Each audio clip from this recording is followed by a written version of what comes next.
Donc l'hygiène quotidienne, en résumé, les mains, bien sûr, important, on les lave plusieurs fois par jour pour éviter les infections, alors que ce soit s'infecter ou infecter les autres. C'est vraiment ce qu'on va laver le plus dans la journée, c'est les mimines, bien sûr, fonction de ce que vous faites, de où vous êtes, etc. Pas la peine de vous laver les mains tous les 2 secondes si vous faites rien d'important. Mais bon, après les toilettes, après la toilette, avant de manger si vous êtes en contact notamment avec des personnes fragiles, on n'hésite pas, on se lave les mains. Les dents, minimum 2 fois par jour, après le petit déjeuner et avant le coucher. Ça, c'est le minimum. Sinon, c'est après chaque repas, quand on peut le faire, évidemment. Alors, on va pas être obligé de se laver intégralement de la tête aux pieds tous les jours, mais on va quand même. Donc, les dents, bien sûr, on l'a dit, mais il y a des zones pour éviter la macération, le développement de bactéries, etc. On va laver. Donc, ce sont les endroits où on a le plus transpiré, où il fait chaud, où il fait sombre. Donc, ce sont les aisselles, les zones intimes, enfin la zone intime et les pieds. Et ça, c'est minimum 1 fois par jour. Donc, même si vous ne lavez pas intégralement le corps, on pense bien aux aisselles, aux pieds et aux zones intimes. Les cheveux, on se les lave avec du shampoing 1 à 2 fois par semaine seulement. Pas la peine de faire un shampoing tous les jours sous peine de déshydrater le cuir chevelu et au contraire de stimuler la production de sébum. Et la barbe, messieurs, puisqu'on ne vous oublie pas, euh, la barbe, eh ben, on essaie de la laver à peu près 1 fois par jour avec le visage et de l'hydrater pour éviter la sécheresse. On en prend soin. Après, bien sûr, tous ces conseils-là vont dépendre aussi de votre état de santé. Par exemple, les pieds, si vous êtes diabétique, eh ben, on est vigilant plus plus. Donc, c'est vraiment un soin particulier qu'on va apporter à ses pieds. Donc, au niveau de l'hygiène, on est très, très vigilant. Les dents, si vous avez des soucis bucco-dentaires, peut-être que ça peut varier. Peut-être que là, il faudra vraiment que ce soit après chaque repas, peut-être avec un dentifrice spécifique.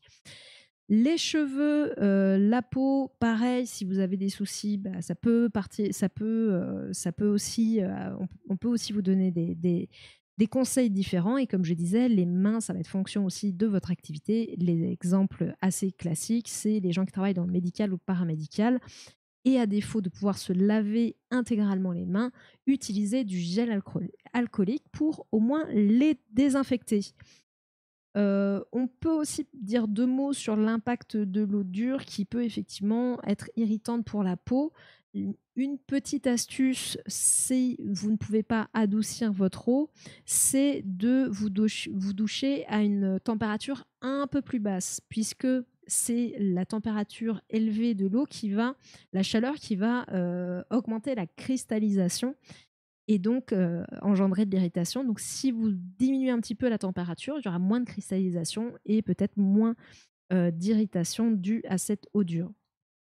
Les risques, bah, si on est en excès, on va retirer la protection naturelle de la peau. Donc oui, il faut enlever la pollution, les bactéries et la transpiration quand on transpire. Mais sinon, la peau, elle a une protection naturelle. Donc il faut éviter de trop non plus la nettoyer sous peine de sécheresse, d'eczéma et ça peut être aussi, enfin, l'utilisation du savon va vraiment tout enlever et c'est pas non plus souhaitable. Donc, pas la peine forcément tous les jours sur l'ensemble du corps. Au niveau des cheveux, je l'ai dit, la stimulation de la production de sébum et un déséquilibre au niveau du cuir chevelu. Au niveau de la zone intime, si vraiment on part dans un excès de toilette, on peut avoir une destruction de la flore au niveau des parties intimes. On ne fait surtout pas de douche vaginale quand on est une femme.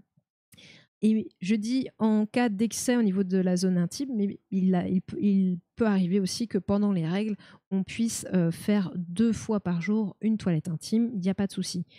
Le risque inverse, quand il n'y a pas assez d'hygiène, quand il n'y a pas assez de soins apportés, alors on va enlever en cas de pathologie, on va rester juste sur la chose générale, hein. Mais les risques, c'est que les endroits humides avec la transpiration, on va voir le développement de bactéries, la prolifération bactérienne, les infections, etc.